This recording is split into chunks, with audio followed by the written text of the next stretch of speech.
Lily didn't see them coming. 1 second she was juggling her messenger bag and a cardboard box of archival supplies, trying to fish her keys from her jacket pocket. The next, someone grabbed her from behind, arm around her waist like an iron bar, hand clamping over her mouth before she could draw breath to scream. The box flew from her hands. She heard the crack of expensive micro spatulas hitting pavement, the scatter of acid-free paper across wet concrete. Her bag, laptop inside, thesis notes, her entire academic life, slid into a puddle. No, she tried to scream anyway.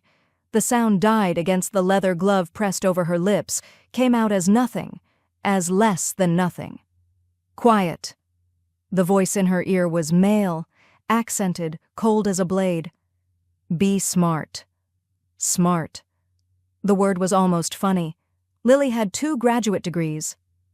She could read Latin and medieval Italian. She could restore manuscripts so delicate they'd crumble if you breathed wrong. But none of that had prepared her for this, for being lifted off her feet like she weighed nothing, for being dragged backward into darkness while the museum's security light became a distant, useless star. She kicked, hard, her sneaker connected with someone's shin. Porca putana! A different voice, younger, pissed off. She's fighting! Then make her stop. Something pressed over her nose and mouth. Cloth, sweet-smelling, chemical. Chloroform, her brain supplied helpfully like she was taking an exam. Used in kidnappings. Causes unconsciousness in approximately 2 minutes. Side effects include... The thought dissolved. The world tilted sideways. Lily's legs turned to water beneath her. Someone caught her. She felt herself being lifted, felt the night air against her face for 1 more second before everything went black. Her last conscious thought was absurdly practical. I left the conservation lab unlocked. Hello, my friend. Before we start, make sure to like and subscribe to the channel, like the video and share with loved ones, and tell me in the comments where you're watching from and what time it is there. That way, YouTube will keep showing you stories just like this one. Now, let's begin. That was the first thing that came back. Not sight, not sound, just pain. Her head throbbed like someone had used it as a drum. Her wrists burned. Her shoulder screamed where it was pressed against cold metal. Lily tried to move and realized she couldn't. Her arms were wrenched behind her back. Wrists bound so tight she could feel her pulse hammering against the restraints. Zip ties. The plastic bit into skin with every breath. A blindfold covered her eyes. Not cloth. Silk. Expensive silk that someone had tied tight enough to make her temples throb. Well, she thought through the haze of pain and terror, at least my kidnappers have good taste. That's something to tell the police. If I live long enough to meet police. The humor was reflexive, a defense mechanism her brain deployed when things got too real, like the time she'd accidentally spilled coffee on a 14th century manuscript and spent 30 seconds mentally writing her resignation letter before remembering she could just fix it. That's what she did. She fixed broken things. She was currently the broken thing, and the fix seemed significantly more complicated. She was moving. No, being moved. The floor beneath her vibrated with engine noise. A van. She'd been thrown into a van like cargo. Voices filtered through the panic. Male, Italian, speaking too fast for her college-level comprehension to follow, but she caught fragments. Quanto manca? 20 minutes. He's waiting at the estate. She better be the right one this time. Right one. The words made her stomach drop. They thought she was someone specific. Someone they'd been looking for. Okay. Think. She forced herself past the panic. You're Lily Summers. You make $23,000 a year restoring books. Your most valuable possession is a first-edition Peterson's Field Guide that you bought at a yard sale. You are objectively not worth kidnapping, which meant this was a mistake. Which meant when they figured it out, the van hit something, pothole, speed bump, and her head bounced against the floor. Stars exploded behind the blindfold. She bit her tongue, tasted copper and fear. Don't scream. Don't let them know you're awake. She counted heartbeats instead. Lost track around 300, started over. It was something to do that wasn't panicking. The van stopped. Lily's heart rate spiked. This was it. Whatever was going to happen was about to happen. The back doors opened. Cold air rushed in, carrying scents that didn't belong together. Pine trees and expensive cologne. Night air and money. "Get her," Boss said unmarked. "Don't damage her." "Oh, good," Lily thought hysterically. "I won't be damaged, just terrified and possibly murdered, but at least I'll be pretty." Hands grabbed her arms.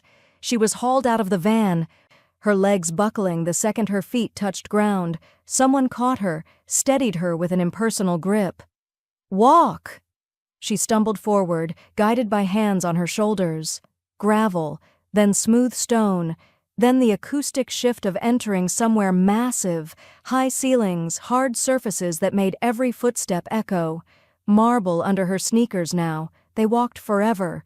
Left turn, right turn, the click of expensive shoes on expensive floors. Expensive kidnappers, she catalogued mentally. Estate, marble, security-level coordination, either mafia or very committed book thieves, and honestly at this point I'd prefer book thieves. A door opened. She was pushed forward, gently, almost courteously, which was somehow more terrifying than violence, and pressed down into a chair. Leather, soft. The kind of furniture that cost more than her yearly salary. The zip ties snapped free. Blood rushed back into her hands with painful intensity. "Stay." Footsteps retreated. Door closed with a sound that felt final, irrevocable. Lily sat frozen, the blindfold damp with sweat against her eyes. Her heart hammered so hard she could feel it in her teeth. Okay. You've read enough thrillers to know how this works. Don't antagonize the kidnappers. Be cooperative but not weak. Try to humanize yourself so they don't— Another door opened, closer. Different footsteps, measured, controlled, heavy with authority. Someone entered the room and the air itself changed, became charged with something that made every instinct scream danger. "Remove it." The voice was male, low, Italian accent curling around English words. The kind of voice that expected obedience like it was a law of physics. Lily's hands shook as she reached up and pulled off the blindfold. Light stabbed her eyes. She blinked, vision swimming, colors and shapes slowly resolving into, oh no. The office was designed to intimidate and it was working spectacularly. Floor-to-ceiling windows overlooking city lights. Dark wood everywhere. Books lining shelves that reached toward impossibly high ceilings. A fireplace carved from black stone. Everything expensive, controlled, speaking of power that didn't need to announce itself. And behind the desk sat a man who looked like he'd stepped out of a Caravaggio painting, if Caravaggio had painted Mafia Bosses. He was young, early 30s, but there was nothing young about the way he commanded the space. Dark hair swept back from a face of brutal Mediterranean beauty, sharp cheekbones, strong nose, a jaw covered with precisely maintained stubble, olive skin that probably had never seen an ordinary day of sunlight. His eyes were what held her frozen, dark brown, almost black, watching her with an intensity that felt physical, like he could see through skin and bone straight into her soul. He wore all black, expensive black, sleeves rolled back to reveal forearms covered in intricate tattoos, saints and sinners, crosses and family crests inked into skin, heavy rings on his fingers that looked more like weapons than jewelry.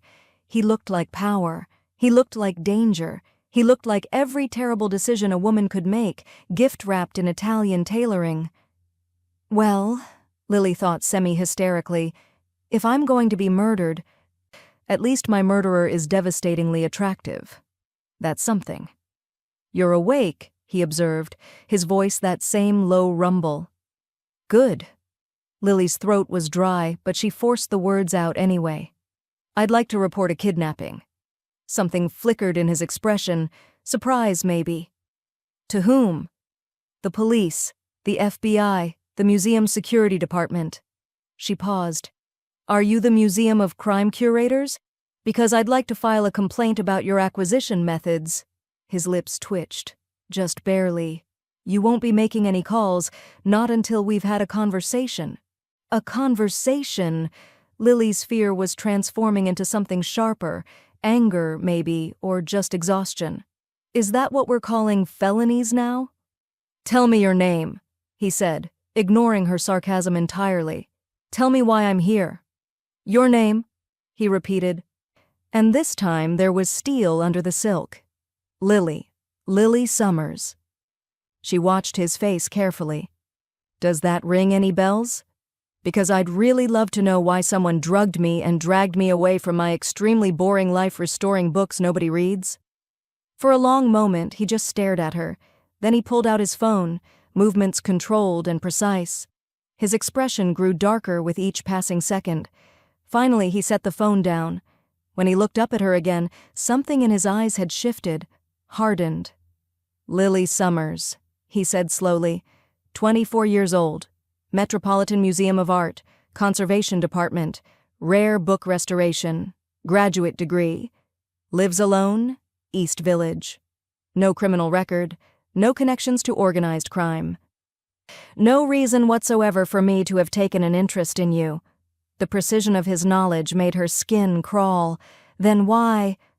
Because, he interrupted, standing now, moving around the desk with fluid grace, my men were supposed to acquire Valentina Volpe, the fiancée of Marco Volpe, who has been moving against my operations. We were going to use her as leverage. He stopped directly in front of her chair, close enough that she had to look up to meet his eyes. But they grabbed the wrong girl, he continued softly. They grabbed you. The words hit her like a physical blow. Then let me go. This is a mistake. I won't say anything. You've seen my face. His voice was quiet, almost gentle, which made it worse. You've been inside this estate. You're a trained observer. You notice things others miss.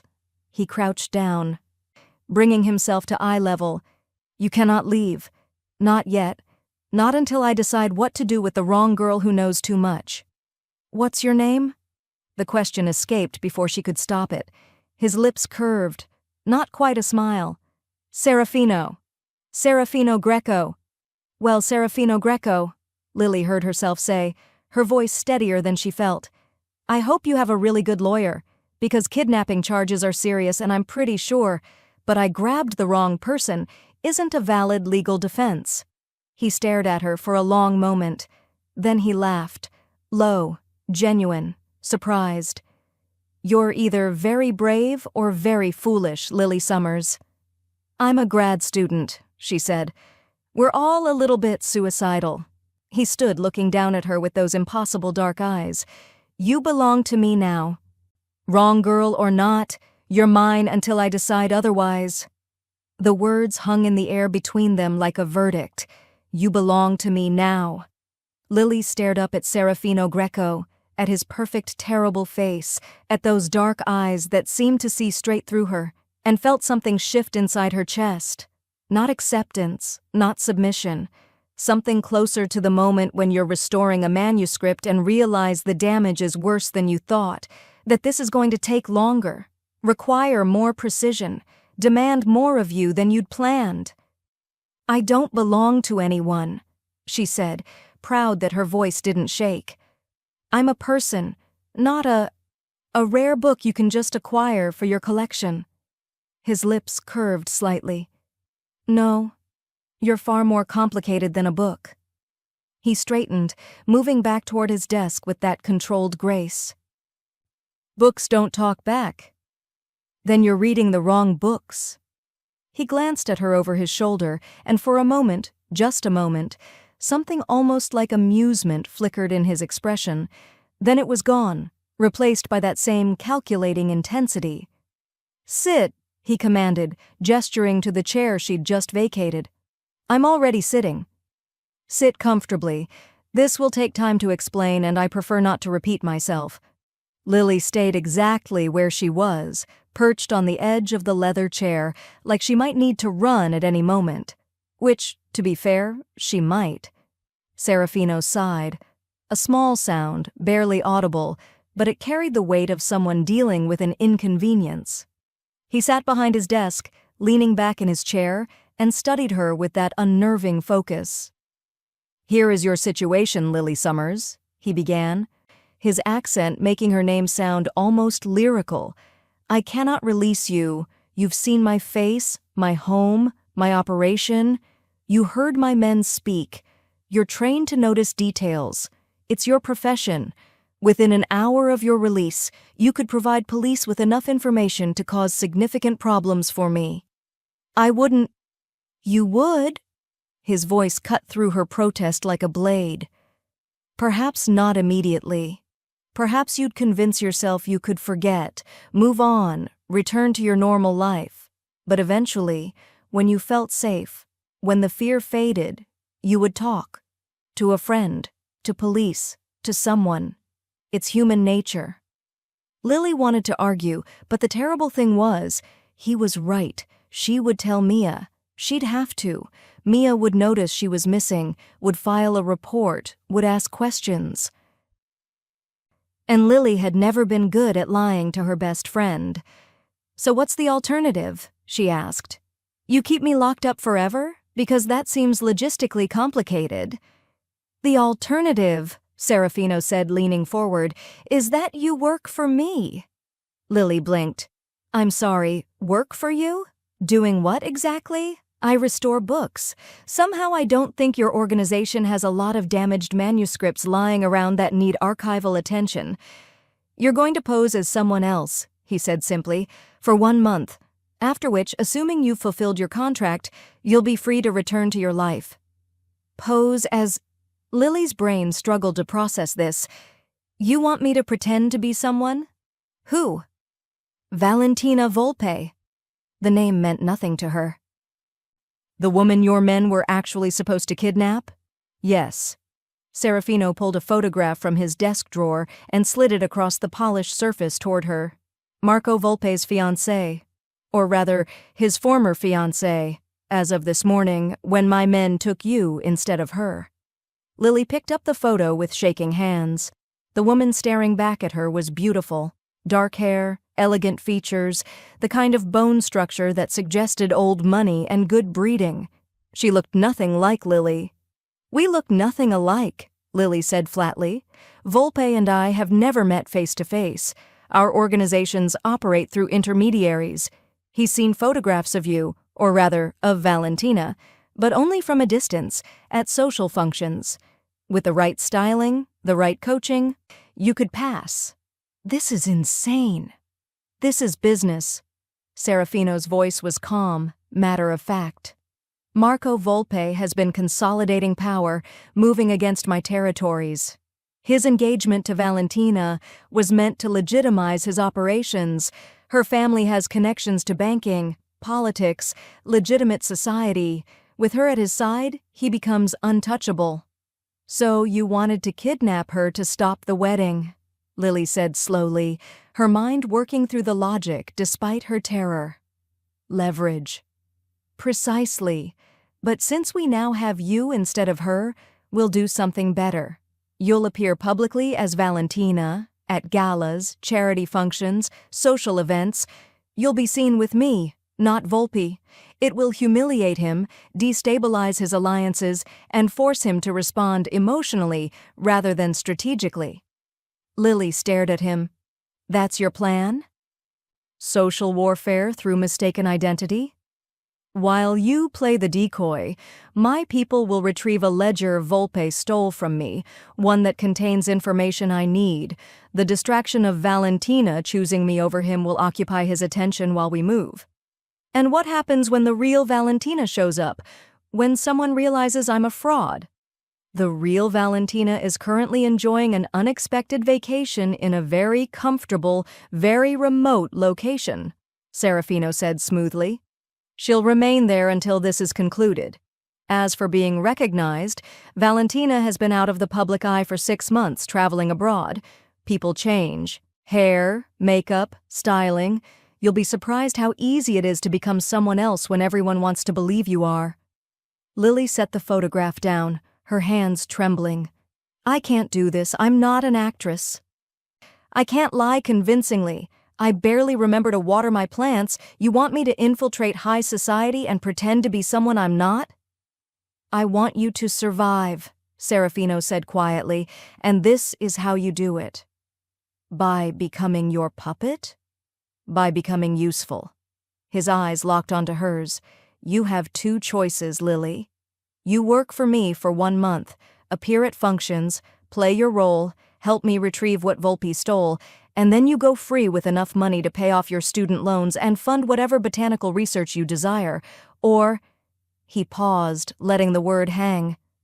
"Or—" Lily's voice was barely a whisper. "Or you refuse, and I'm forced to make you disappear permanently, not because I want to, you're clever and spirited, and I find that somewhat refreshing, but because I cannot allow someone with your knowledge to exist as a threat to my operations." The casual way he said it, like he was discussing weather, not murder, made Lily's blood run cold. "That's not a choice," she said. "That's coercion." "Yes," he agreed, "it is. But it's the only choice you have." Lily's mind raced. She thought about Mia, who'd be frantic by now, about her thesis, unfinished, about her plants, slowly dying on her fire escape, about the manuscript she'd been restoring, a 15th-century herbal with hand-painted illustrations that would probably be assigned to someone else now. "What about my life?" she asked. "My job, my friend. My everything?" "Your friend Mia will receive a message from your phone explaining that you've accepted an emergency consulting position at a private collection in Europe. Very prestigious. Very sudden. You'll text her occasionally to maintain the fiction. She'll never believe that. She'll want to believe it. People generally do." Serafino stood, moving around the desk again.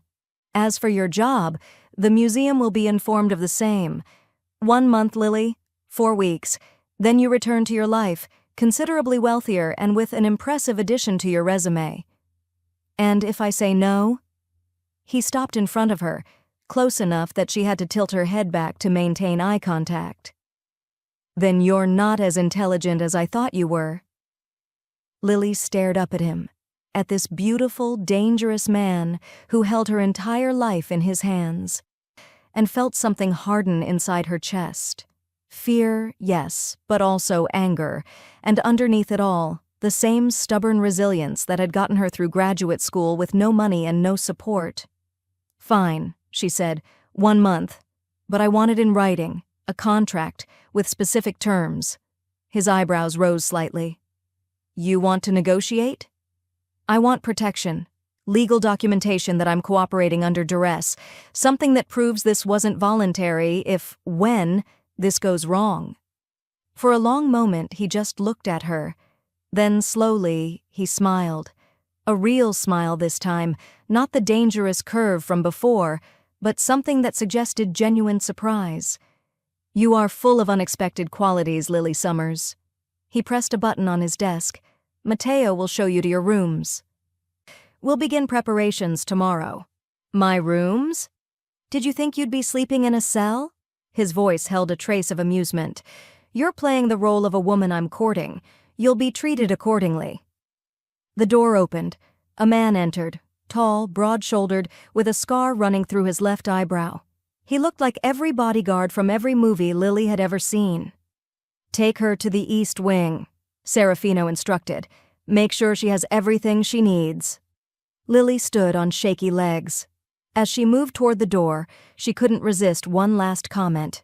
"You know, for a kidnapper, you have excellent interior design sense. Very Architectural Digest meets organized crime."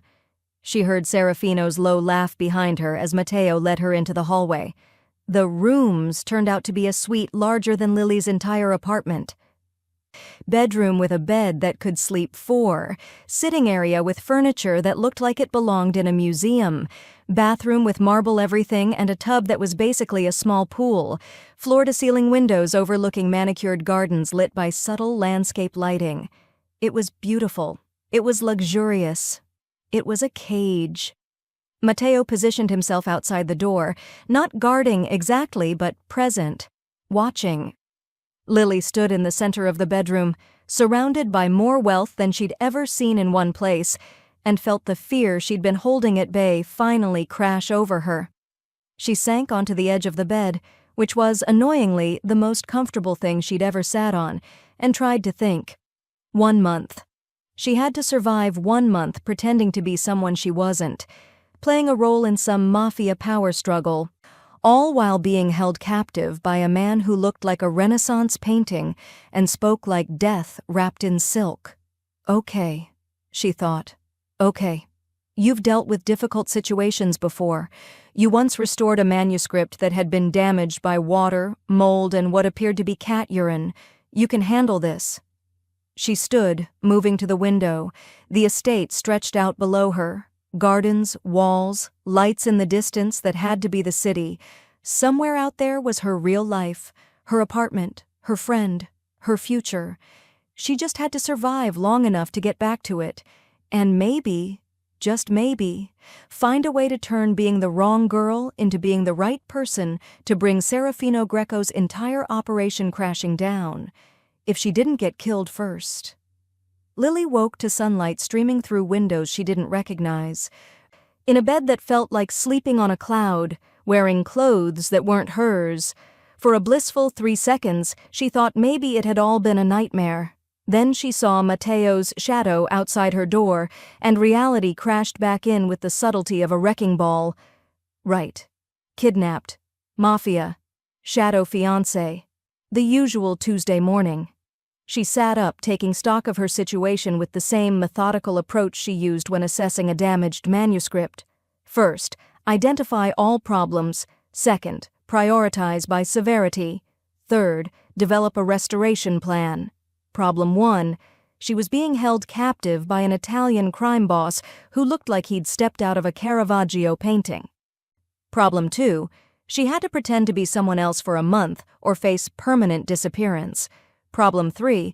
The bed was so comfortable she'd actually slept well despite the existential terror, which felt like a moral failing. She threw off the covers, silk because of course they were, and padded to the bathroom. Someone had left clothes for her. Expensive clothes, the kind with tags that probably had Italian names she couldn't pronounce. Well, she thought, examining a cashmere sweater that cost more than her monthly rent. If I'm going to be a captive, at least I'm a well-dressed one. Over the next 3 days, Lily fell into a routine. Not by choice. Routines were forced on her through the simple reality of captivity, but she adapted because that's what she did. You didn't become a book restorer without learning patience, observation, and the ability to work within extremely precise constraints.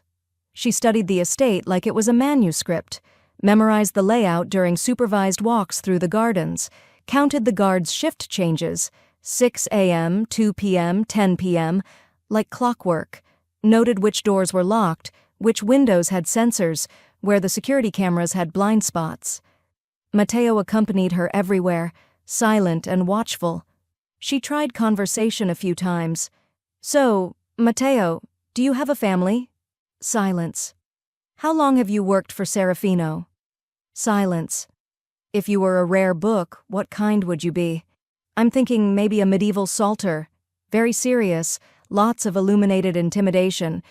He'd almost smiled at that one. Almost. Serafino himself was absent. According to the staff, a small army of people who appeared, cleaned, delivered meals, and vanished like very efficient ghosts. He was handling business, which Lily assumed meant doing crime things she was better off not knowing about. She spent her time in the estate's library, because of course there was a library, and of course it was spectacular. 3 stories of books, rolling ladders, first editions that made her fingers itch to touch them. Someone in Serafino's organization had taste. Probably Serafino himself, given how he'd looked at her when she'd mentioned his interior design sense. On the 4th morning, Lily woke up with a plan. It was a terrible plan, possibly the worst plan she'd ever conceived. But captivity was making her restless, and she needed to do something or she'd lose her mind. She was going to attempt an escape. Not a real escape. She wasn't that delusional. The estate was a fortress. Matteo was basically a wall with legs, and she had no idea where she was in relation to the city, but a symbolic escape. A test. She needed to know exactly how much freedom she didn't have. Plus, if she was being honest, she wanted to see what Serafino would do. The opportunity came that afternoon during her supervised garden walk. Matteo's phone rang, the first time she'd ever heard it make a sound. He answered in rapid Italian, his attention diverted for exactly 15 seconds. Lily didn't run.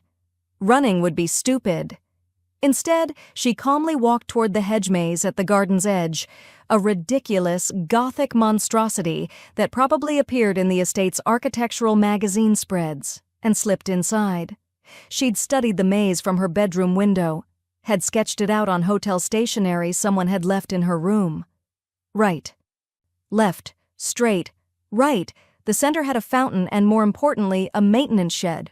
Her plan was simple: get to the shed, climb onto its roof, use it to reach the top of the exterior wall. From there, well, she'd figure that out if she got there. She made it to the fountain in under 3 minutes. The shed was unlocked. First lucky break. Inside, she found exactly what she'd hoped for: garden supplies including rope and a trellis that could work as a makeshift ladder. Okay, she thought, her heart pounding. This is actually working. This is impressive. Lily spun around so fast she nearly dropped the trellis. Serafino stood in the shed's doorway, blocking the exit. He wore black again. Did the man own other colors? And his expression was somewhere between amused and annoyed. You made it farther than I expected, he continued, leaning against the doorframe with infuriating casualness. Matteo is quite upset with himself. I wasn't actually escaping, Lily said, which was technically true. I was just exploring. With rope and a ladder. I'm very thorough in my explorations. His lips twitched. You were going to climb the wall. The thought had crossed my mind. It's 20 feet high, with sensors and cameras. And Matteo would have caught you before you made it halfway. I know, Lily admitted. I just needed to see if I could get this far, for my own peace of mind. Serafino studied her for a long moment, his dark eyes unreadable. Then, unexpectedly, he laughed. A real laugh, low and genuine, that transformed his entire face. You attempted an escape you knew would fail just to prove you could try, he said. That's either remarkably brave or remarkably stupid. Grad student, Lily reminded him. We're all a little bit suicidal. He stepped into the shed, and the space suddenly felt much smaller. You have spirit, Lily Summers, more than most people in my world. Most people in your world probably weren't kidnapped against their will. Fair point. He gestured toward the door. Come. If you want to explore, I'll show you the parts of the estate you're actually allowed to see. That evening, unable to sleep, Lily found herself wandering the halls of the estate. Matteo had been replaced by a different guard, younger, less intimidating, who followed at a discreet distance but didn't stop her from moving around. She ended up in the library again, drawn to it like a moth to flame. The space was empty, lit only by ambient lighting that made the leather-bound spines glow like jewels. She climbed one of the rolling ladders, running her fingers along the shelves, reading titles in Italian, Latin, French. Someone had curated this collection with serious knowledge: Renaissance philosophy next to medieval theology, botanical texts from the 16th century, first editions that belonged in museums. She pulled out a book almost reverently, a first edition of Dioscorides de Materia Medica from 1554. The leather binding was in remarkable condition. Someone had taken care of it, had understood its value. You have good taste. Lily nearly dropped the book. Serafino stood at the base of the ladder, looking up at her with that same intense focus. You scared me, she said, clutching the book to her chest. You're in my library at midnight. I could say the same. I couldn't sleep. She climbed down carefully, the book still in her hands. This is an incredible collection. Who curated it? I did. He moved closer, taking the book from her hands with surprising gentleness. Over many years. This one I found in Florence. An estate sale. The family didn't know what they had. It's in remarkable condition. Someone loved it once. Yes. His fingers traced the binding. Someone did. They stood close now, the book between them like a bridge. In the dim light, Serafino looked less dangerous, more human. The sharp edges of his face softened. His eyes, usually so controlled and calculating, showed something that looked almost like loneliness. "Why books?" Lily asked quietly. "Why collect them if your business is—" She trailed off, not sure how to finish that sentence. "Violence? Crime?" He smiled slightly. "Books are permanent.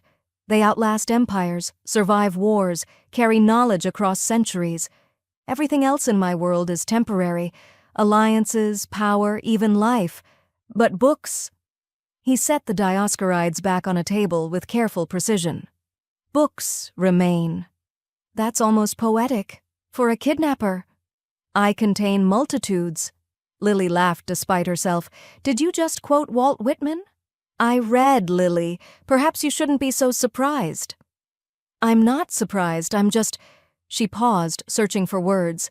"I'm trying to reconcile the man who collects rare books with the man who had me drugged and thrown in a van. Perhaps they're the same man." His voice was quiet. "Perhaps people are more complicated than the worst thing they've ever done. That's a convenient philosophy for someone who does terrible things." "Yes," he agreed. "It is." They fell into silence. Lily found herself studying him, really studying him, the way she'd study a manuscript to understand its history.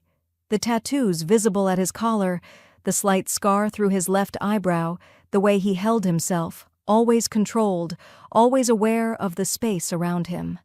"Why do you do it?" she asked. "The crime, the violence, all of it. You clearly have money, taste, intelligence. You could do anything." "I do what I was raised to do. My father built this organization, his father before him. It's legacy, Lily, heritage. The same reason you restore books, to preserve what came before." "That's not the same thing at all, isn't it?" He moved closer, and she found herself backed against the bookshelf. Not threateningly, just close.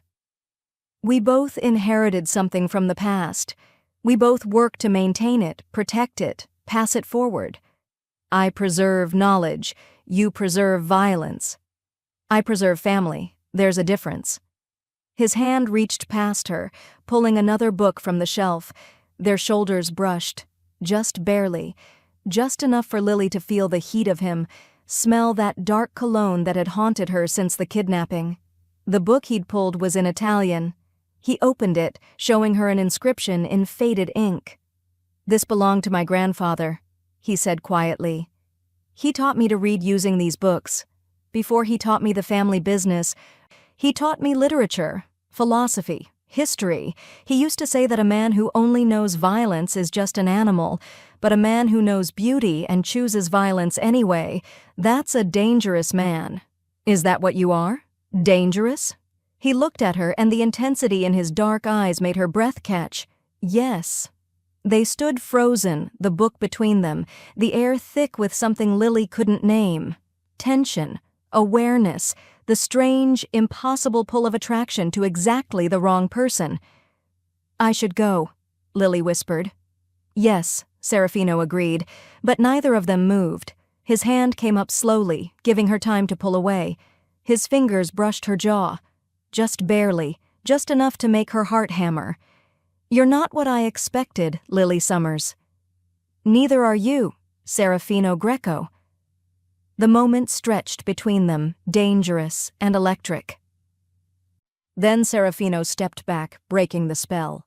"Your training begins tomorrow," he said, his voice returning to that controlled, business-like tone. 6 a.m. Don't be late." He left the library without looking back. Lily stood alone among the books, her heart racing, her skin still warm where he'd touched her, and tried to convince herself that whatever had just happened meant nothing. She failed. Lily stood in front of a mirror that was probably worth more than her car, if she still had a car, and barely recognized herself. The transformation had taken 6 hours. 6 hours of hairstyling, makeup application, wardrobe consultation, and what could only be described as deportment coaching from a terrifyingly elegant woman named Julia, who spoke 4 languages and had opinions about posture that bordered on religious fervor. "Valentina Volpe does not slouch," Julia had said approximately 70 times. "Valentina Volpe glides. She does not walk. She processes through space like a queen." "Valentina Volpe sounds exhausting," Lily had muttered. Now, looking at her reflection, she understood the effort. The woman staring back at her looked nothing like Lily Summers, broke grad student who lived on coffee and denial. This woman wore a gown that probably cost more than a semester's tuition, deep emerald silk that made her skin glow and her eyes look mysterious rather than tired. Her hair, usually pulled into a functional bun, cascaded in dark waves over bare shoulders. Diamond earrings, real diamonds, Julia had assured her, caught the light with every movement. She looked expensive, sophisticated, dangerous. She looked like someone Serafino Greco would choose. "You look perfect," Julia said, appearing behind her with the sudden silence of expensive staff everywhere. "He's waiting downstairs." Lily's stomach dropped. "Right, the gala, the public debut of the fake fiancé, just a normal Friday night. Remember everything I taught you. You are Valentina Volpe. You attended boarding school in Switzerland. You speak 4 languages. You summer in Lake Como and winter in Gstaad. Your father owns shipping companies. Your mother collects modern art.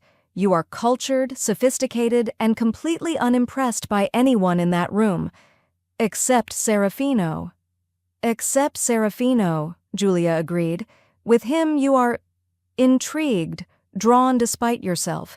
He represents danger you've never experienced. It excites you." That part won't require much acting, Lily thought, but didn't say out loud. She descended the grand staircase in heels that required more engineering than seemed structurally sound, one hand on the railing trying to remember Julia's instructions about gliding versus walking. Serafino stood at the bottom, and Lily's breath caught. He wore a tuxedo that looked like it had been designed specifically for his body, probably because it had. Black on black, perfectly tailored, making him look like some Renaissance prince who'd traded his kingdom for something darker. His hair was swept back, his jaw freshly shaved, those dark eyes watching her descent with an intensity that made her nearly miss a step. "Careful," he said quietly, offering his hand as she reached the last stair. "I need you intact for tonight." How romantic. Every girl dreams of being needed for strategic mafia purposes. His lips quirked. "You look..." He paused, searching for words. "You look perfect." Something in his voice made the compliment feel more real than it should. Lily took his offered hand, feeling the warmth of his skin, the controlled strength in his grip. "I feel like a fraud," she admitted quietly. "Good." His thumb brushed over her knuckles, brief, subtle, devastating. "The best performances come from people who don't quite believe their own lies. It keeps you sharp." "Is that what this is? A performance?" He looked at her for a long moment, his dark eyes unreadable. "Tonight, everything is a performance. Remember that." The gala was held at a historic villa that made Serafino's estate look modest by comparison. Lily had approximately 30 seconds in the car to have a quiet panic attack before they arrived, and Serafino's hand covered hers. "Breathe," he instructed. "You're brilliant. You've prepared. All you need to do is be exactly who you are, clever, observant, sharp, while wearing Valentina's face. No pressure. Immense pressure. But I believe you can handle it." The car door opened. Camera flashes exploded like stars. Serafino stepped out first, then offered his hand. Lily took it. Emerging into a wall of light and sound and barely controlled chaos, she remembered Julia's instructions: smile but not too much. Look confident, but not arrogant. You are valuable, and you know it. Serafino's hand settled at the small of her back, possessive, protective, real enough that she could feel the heat through silk. They walked into the villa together, and Lily felt 100 eyes tracking their movement. "They're staring?" she murmured. Of course they are. The question is why? Because they believe you're Valentina, or because they suspect you're not? That's not comforting. It wasn't meant to be. Inside, the villa was a masterpiece of Renaissance architecture and modern wealth. Crystal chandeliers cast light over marble floors. Servers in white gloves circulated with champagne. Every person in attendance looked like they bought their clothes from places that didn't have price tags. Lily's academic brain automatically catalogued details. 17th century frescoes on the ceiling, likely restored. Original Caravaggio in the corner, possibly stolen given the company. Furnishings that belonged in museums. Stop analyzing the art, Serafino said quietly. Valentina wouldn't care about provenance. Lily does, though. Tonight, Lily doesn't exist. They moved through the crowd together. Serafino introduced her with casual confidence. Valentina Volpe, my companion for the evening. Each time, Lily felt a small thrill of successful deception as people accepted the lie without question. She fielded questions about her family, her education, her interests, answering with the backstory Julia had drilled into her until she could recite it in her sleep. She laughed at appropriate moments, remained politely distant at others, and felt herself settling into the role like it was a costume she'd worn before. "You're a natural," Serafino murmured during a quiet moment. "I'm almost concerned." "Don't be, I'm internally screaming. Externally, you're flawless." His hand hadn't left her back. Every time they moved, he guided her with subtle pressure, protection and possession in equal measure. She should have hated it. Instead, she found it strangely grounding. Then she saw the man watching them from across the room. He was tall, broad-shouldered, with a face that might have been handsome if it wasn't currently twisted into something between suspicion and hostility. His gaze locked onto Lily with an intensity that made her skin prickle. "Who is that?" she asked quietly. Serafino's hand tightened on her back. "Lorenzo Sante, one of Volpe's lieutenants. And a problem. Should we leave?" "No, that would confirm his suspicions. We stay, we perform, and we convince him you're exactly who we claim you are." Lorenzo crossed the room with deliberate purpose, his eyes never leaving Lily's face. He stopped directly in front of them, close enough to violate social convention. "Valentina," he said, his voice heavy with skepticism and an accent that suggested Roman streets rather than Roman villas. "It's been so long, I almost didn't recognize you." Lily's heart hammered, but she kept her face calm. "You are Valentina. You are sophisticated. You are unimpressed." "Lorenzo," she said coolly, hoping that was his first name and not some kind of title. "How unexpected." "Unexpected?" His smile didn't reach his eyes. "We grew up together, Cara. Surely you remember. Summer in Capri 6 years ago. You, me, your cousin Alessia, we went sailing. Lily had no idea if this was true or a test. Her mind raced through possibilities. Deny it and risk exposure if it was real. Confirm it and risk exposure if it was a trap. She did what she always did when faced with insufficient information. She deflected. 6 years is a lifetime ago, Lorenzo. I'm surprised you remember such trivial details. I barely remember last summer, let alone—" "You had a birthmark," Lorenzo interrupted, stepping closer. "Right shoulder, shaped like a star. Do you still have it, Valentina? Or did that change along with everything else about you?" The threat was clear. He was calling her out, publicly. Lily felt panic rising, but before she could respond, Serafino moved. He didn't just step forward. He inserted himself between them with the kind of controlled violence that made Lorenzo instinctively step back. Serafino's hand came up, not touching Lorenzo but close enough to be a warning. "Careful," Serafino said, his voice soft and lethal. "You're addressing someone under my protection. I suggest you remember that before you continue this interrogation." "I'm simply reacquainting myself with an old friend," Lorenzo said, but his confidence had faltered. "You're testing my patience." Serafino's accent thickened with barely controlled fury. and suggesting that I don't know who I've chosen to accompany me tonight. That's insulting, Lorenzo, to both of us." The crowd around them had gone quiet. Everyone was watching now. Serafino turned to Lily, and the expression on his face made her breath catch. He looked at her like she was something precious, something worth defending, something his. "Dance with me," he said, not a request, a claim. He pulled her toward the dance floor before she could respond, his hand firm on hers, the other settling on her waist with possessive certainty. The orchestra was playing something slow and Italian. Puccini, maybe. Her brain supplied uselessly. "I don't know how to dance like this," Lily whispered urgently as he pulled her close. "Follow my lead." His voice was low, intimate. "And forgive me for what I'm about to do. What are you—" He kissed her. Not a gentle kiss, not a performance kiss.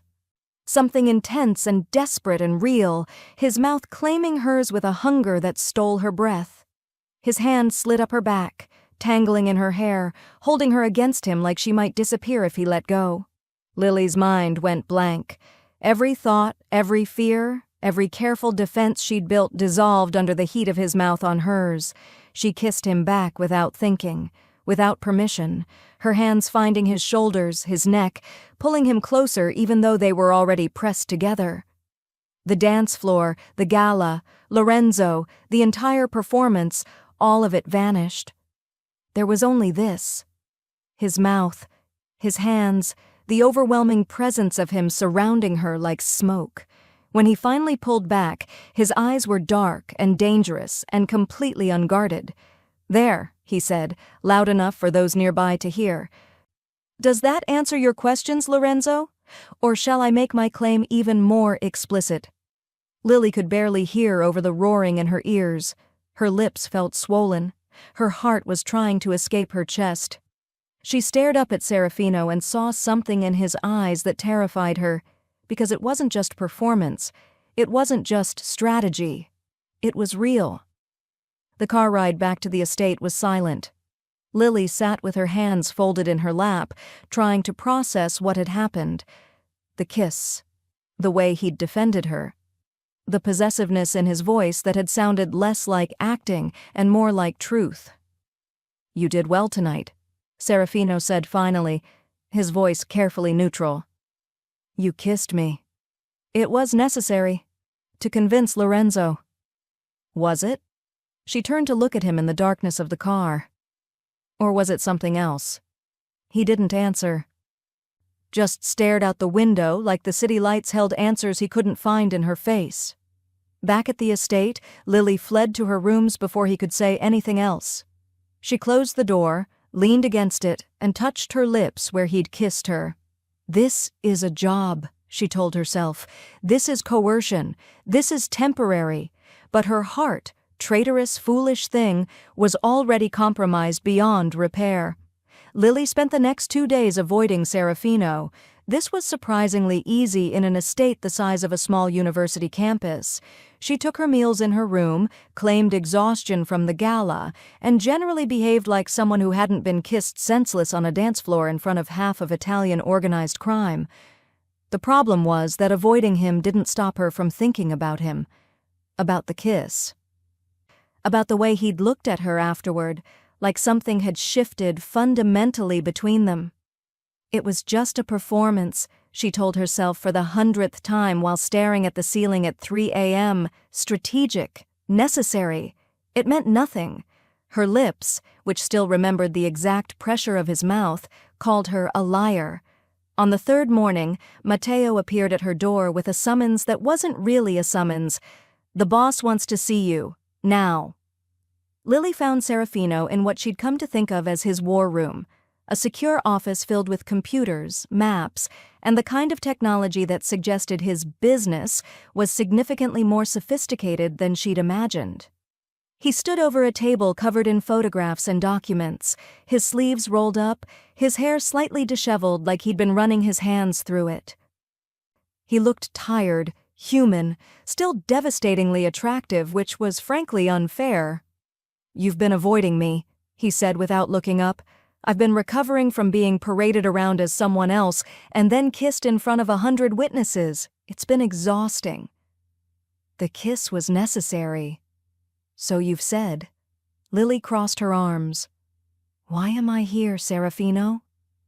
He finally looked at her, his dark eyes unreadable. Because we have a problem, and I believe you might be the only person who can solve it. He gestured to the photographs spread across the table. Lily approached cautiously, her curiosity overriding her determination to maintain emotional distance. The photos showed what looked like a vault door, but not just any vault. The locking mechanism was covered in symbols that made her academic brain sit up and take notice. "What am I looking at?" she asked. "Volpe's safe house, specifically the vault where he keeps the ledger I need." Serafino pointed to the symbols. "My people have tried everything. Standard combinations, electronic bypasses, brute force. Nothing works. The mechanism is coded somehow, but none of my specialists can decipher it." Lily leaned closer, studying the images. The symbols were definitely not random. They had structure, pattern, meaning. Her pulse quickened with the same excitement she felt when encountering a particularly interesting manuscript puzzle. "These aren't modern security codes," she said slowly. "These are alchemical symbols, Renaissance era, probably based on Paracelsian notation mixed with—" She grabbed another photo, examined it more closely. "Medieval botanical classification systems." Serafino stared at her. "You can read this?" "Read it? I wrote my undergraduate thesis on exactly this kind of symbolic language. Alchemists used botanical codes to hide their formulas from the church. Each symbol represents a plant, which corresponds to a classical element, which maps to a number." She looked up at him, excitement overriding caution. "This isn't a lock. It's a puzzle, a riddle written in a dead language that approximately 12 people in the world can still interpret. Can you solve it?" Lily studied the photos again, her mind already working through the symbols. Hellebore for Saturn, corresponding to lead, numerical value 7. Deadly nightshade for Mars. Iron, numerical value 5. The pattern was emerging, beautiful and complex. "Possibly," she said, "but I'd need to see it in person. Photographs don't capture everything. There might be weathering, patina, context clues that would help confirm my translation. In person means you'd have to come on the mission."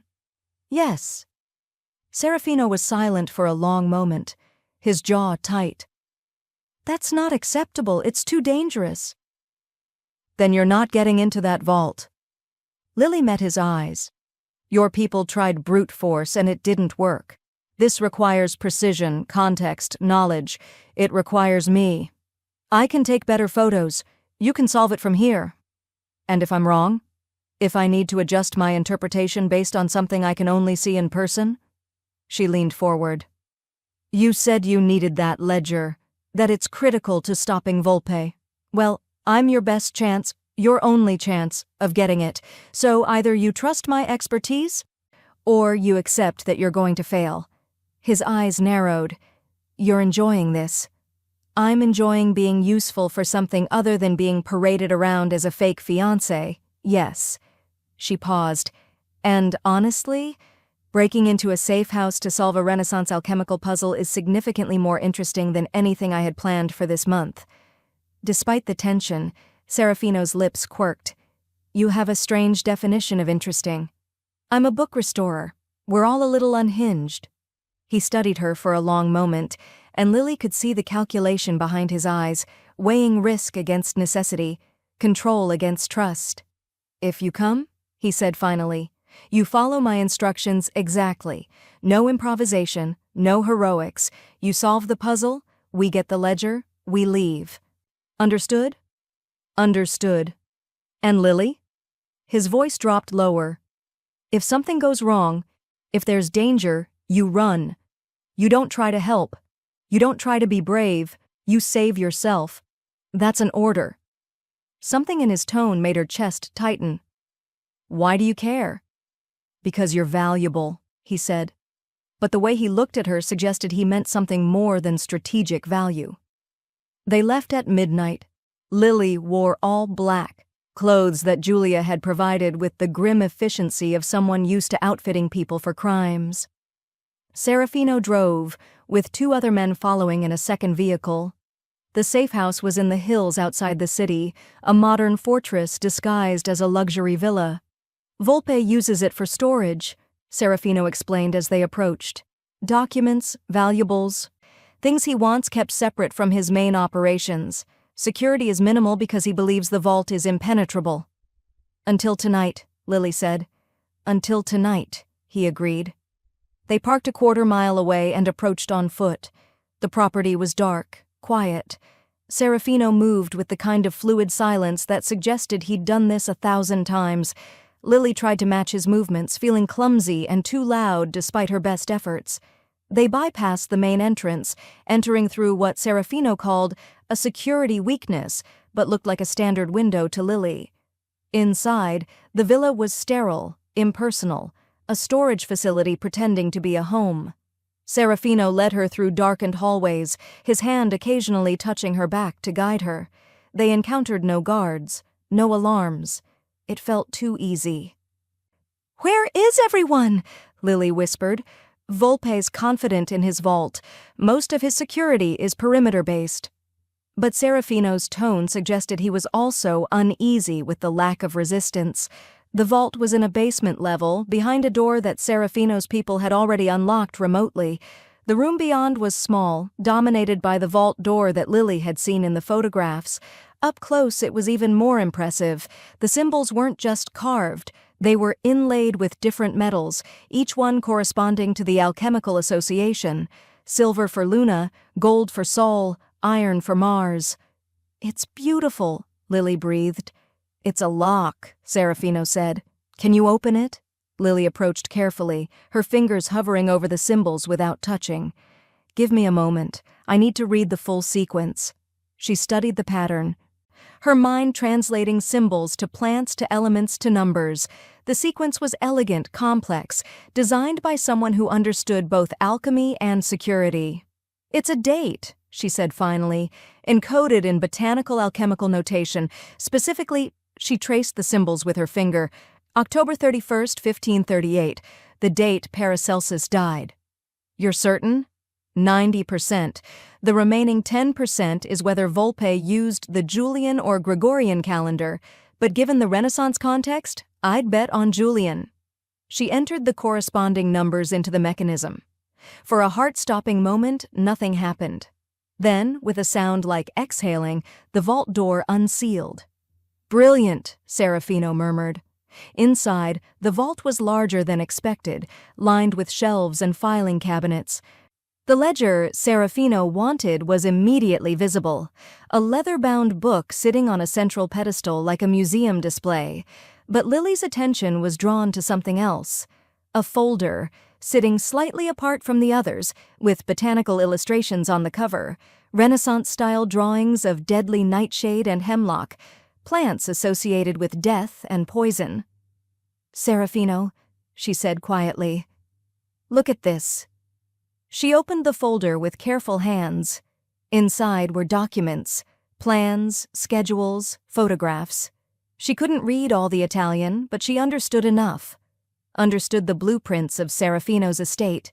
Understood the timetables that corresponded to tonight's date. Understood the notations about eliminating the problem permanently.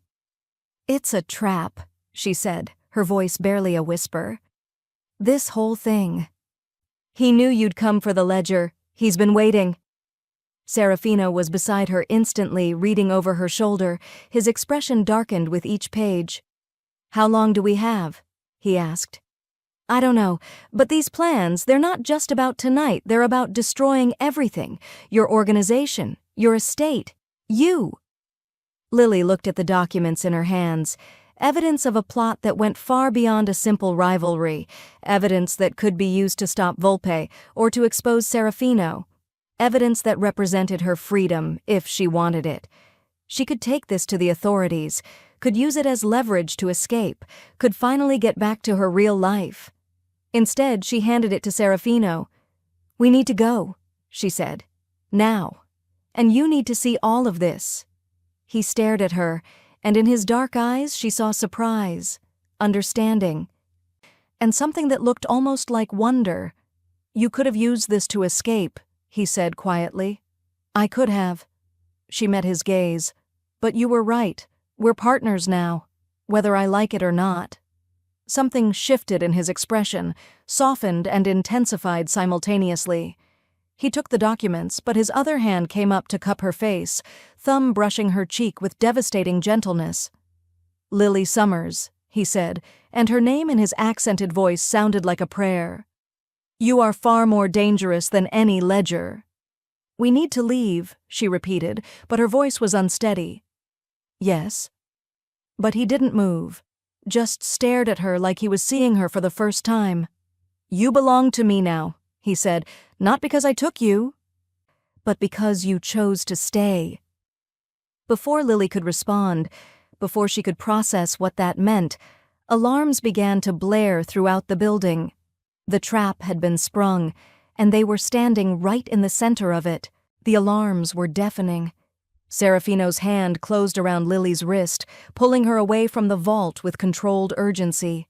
"Move, now." They ran. Not the elegant, choreographed running from movies, desperate, stumbling, running through corridors that suddenly seemed like a maze. Behind them, Lily could hear voices shouting in Italian, the sound of boots on marble, doors slamming open. "I thought you said minimal security," she gasped. "I was wrong." Serafino's voice was tight with fury. At himself, at the situation, she couldn't tell. The vault was the trap. Opening it triggered everything. They burst through a side door into the night air. The two men who'd accompanied them materialized from the shadows, weapons drawn, faces grim. Rapid Italian passed between them, too fast for Lily to follow. But the tone was clear. "We need to leave immediately." They made it to the vehicles as lights flooded the safe house behind them. Serafino pushed Lily into the car, his body shielding hers, then threw himself into the driver's seat. The engine roared to life. "Keep your head down," he commanded. Lily ducked as they accelerated down the private road, gravel spraying. She heard sounds that might have been gunfire, might have been something else, didn't want to know which. Her heart hammered against her ribs. The folder of documents was pressed against her chest where she'd instinctively grabbed it. They didn't stop driving until they were back in the city, lost in the maze of late-night traffic. Only then did Serafino's grip on the steering wheel loosen slightly. "Are you hurt?" he asked, his eyes never leaving the road. "No." "Are you?" "No." The single word carried the weight of everything unsaid. "But we could have been. You could have been." Back at the estate, Serafino disappeared into his office with the ledger and documents, leaving Lily with Matteo and instructions to stay in her rooms until further notice. She lasted approximately 40 minutes before the adrenaline crash hit, followed by the inevitable question, "What the hell am I doing?"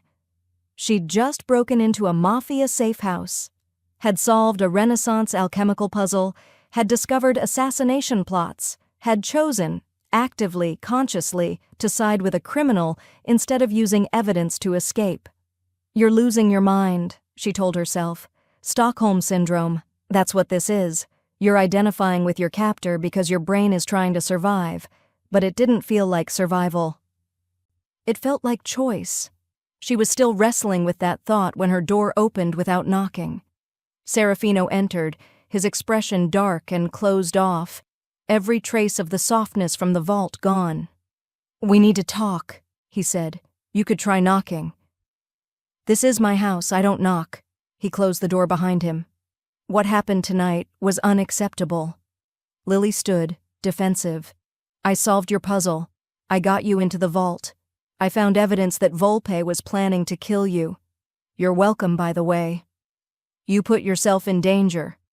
His voice was cold, controlled, the voice of the man who'd first interrogated her, not the man who'd touched her face in the vault. "That was not part of our agreement. Our agreement was that I'd help you get the ledger, which I did. By being present at an active crime scene. By nearly getting caught. By—" He stopped, jaw tight. By making me responsible for your safety in a situation where I couldn't guarantee it. I made that choice, not you. You made a foolish choice. He moved closer, and now she could see the fury beneath his control. You're an asset, Lily, a valuable one. But you're not trained for field work, you're not prepared for violence, and tonight you could have been killed because I allowed sentiment to override strategy. The word sentiment hit her like a slap. Is that what you're calling it? What would you call it? I don't know, Serafino. You tell me. Because one minute you're looking at me like I'm something precious, and the next you're calling me an asset. Her voice rose. Which is it? Am I a person to you or just another piece on your chessboard? He stopped, visibly struggling. You're a complication I didn't plan for. That's not an answer. It's the only answer I have. They stood facing each other, the air between them crackling with unresolved tension and everything they weren't saying. Then Serafino's phone rang. He answered it in Italian, his expression growing darker with each passing second. The conversation was brief, terse. When he ended the call, he looked at Lily with something that might have been regret. There's a problem, he said quietly. Another one? Your friend Mia filed a missing person report 3 days ago. The FBI has taken an interest. Lily's stomach dropped. What? An Agent Reyes approached her yesterday, asking questions about your disappearance, about your work at the museum, about whether you had any connections to... He paused. To people like me. Mia doesn't know anything about you. She knows you disappeared. She knows your cover story about the European consulting position doesn't make sense. Serafino's voice was flat, emotionless. The FBI is building a case. They believe you're either a victim or a witness. Either way, you're now a federal interest. Lily sank onto the edge of the bed, her mind reeling. Mia. Of course Mia had filed a report. Of course she'd been worried. Lily had been so focused on surviving her own situation that she hadn't fully considered what her disappearance meant for the people who cared about her. What does this mean? She asked. It means keeping you here has become significantly more dangerous. For both of us. Serafino moved to the window, his back to her. The FBI will be watching your apartment, your workplace, your known associates. If they have any evidence linking you to me, they don't. Yet. He turned to face her. But they will. The gala was photographed, social media, security cameras. It's only a matter of time before they identify you as Valentina Volpe and realize you're actually Lily Summers. When that happens, they'll have everything they need to bring me down. So what are you going to do? Lily's voice was barely a whisper. Kill me to protect yourself? Something flashed in his eyes. Pain, fury, she couldn't tell. I'm going to move you. Tonight. Somewhere remote, completely off-grid. Somewhere the FBI can't find you until this is resolved. You mean, hide me? I mean, protect you. By locking me away in some isolated safe house? Lily stood, anger overriding fear. For how long, Serafino? Weeks? Months? Years? When exactly does this end? When it's safe. It's never going to be safe. Don't you see? This is your life. Danger, violence, running from consequences. But it's not mine. I won't disappear completely just to protect your criminal empire. You don't have a choice. His voice hardened back into the cold control she hated. I'm making this decision for you. No. The word came out fierce, final. You don't get to do that anymore. Lily crossed the room until she was standing directly in front of him, close enough to see the war happening behind his dark eyes. Here's what's going to happen, she said, her voice steady despite her racing heart. You're going to use your resources, your money, your connections, your obviously very expensive lawyers to handle this legitimately. Make the FBI investigation go away through legal channels. Clear my name. Let me return to my life. That's not possible. Make it possible. You keep telling me how powerful you are, how much control you have. Prove it. Not through violence or hiding, but through the legitimate channels you claim to have access to. And if I refuse? Lily took a breath, knowing this was the edge, the point of no return. Then I walk out of here tomorrow morning and turn myself in to Agent Reyes. I tell them everything. The kidnapping, the fake identity, the vault, all of it. I become the witness they're looking for. Serafino's expression was unreadable. I can't let you do that. Then you'll have to kill me, because those are your only two options now. Help me legitimately, or lose me permanently. But what you can't do is keep me locked away like some guilty secret while you pretend the outside world doesn't exist. You're asking me to dismantle everything I've built. I'm asking you to choose. Lily's voice softened slightly. Choose whether I'm just an asset to be managed or whether I'm something more. Because if I'm more, if what happened in that vault, on that dance floor, in your library meant anything, then you'll find a way to make this right. And if I can't, then at least I'll know the truth, that this was always just a transaction to you. Serafino stared at her, and Lily watched emotions flicker across his face too quickly to identify. Fury, fear, frustration, and something that looked dangerously close to heartbreak. You're asking the impossible, he said quietly. You've built an empire on doing the impossible. This should be easy by comparison. This is different. Why? Because it requires you to be vulnerable? To actually trust someone instead of just controlling them? She moved closer, close enough to feel the heat radiating from him. I stayed, Serafino. When I could have run, when I could have used that evidence to escape, I chose to stay. I chose you. Now you have to choose whether I'm worth fighting for, really fighting for, not just hiding away.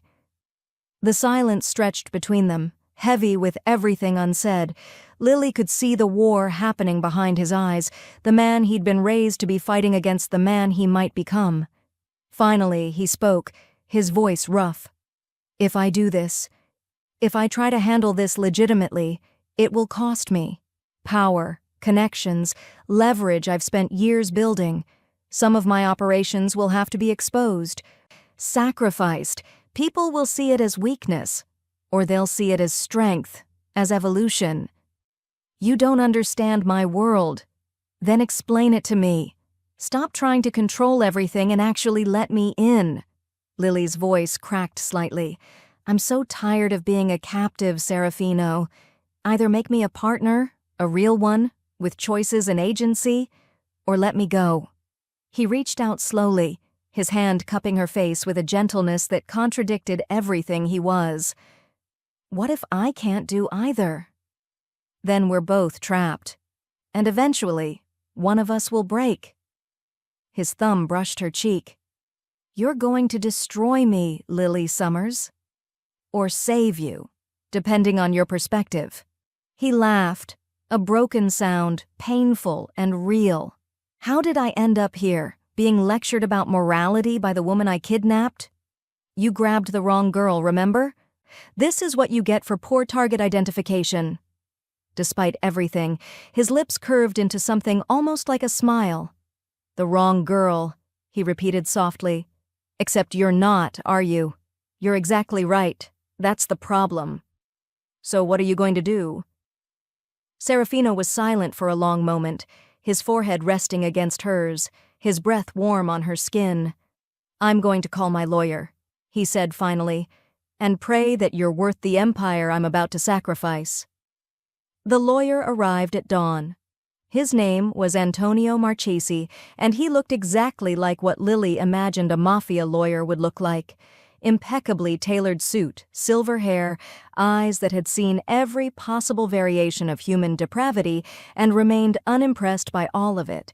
He spent 3 hours in Serafino's office, speaking in rapid Italian that occasionally rose in volume to suggest disagreement. Lily waited in the library, pretending to read a first edition she was too anxious to actually focus on. When Serafino finally emerged, he looked exhausted. Not physically tired, something deeper, like he'd spent the night wrestling with parts of himself he usually kept buried.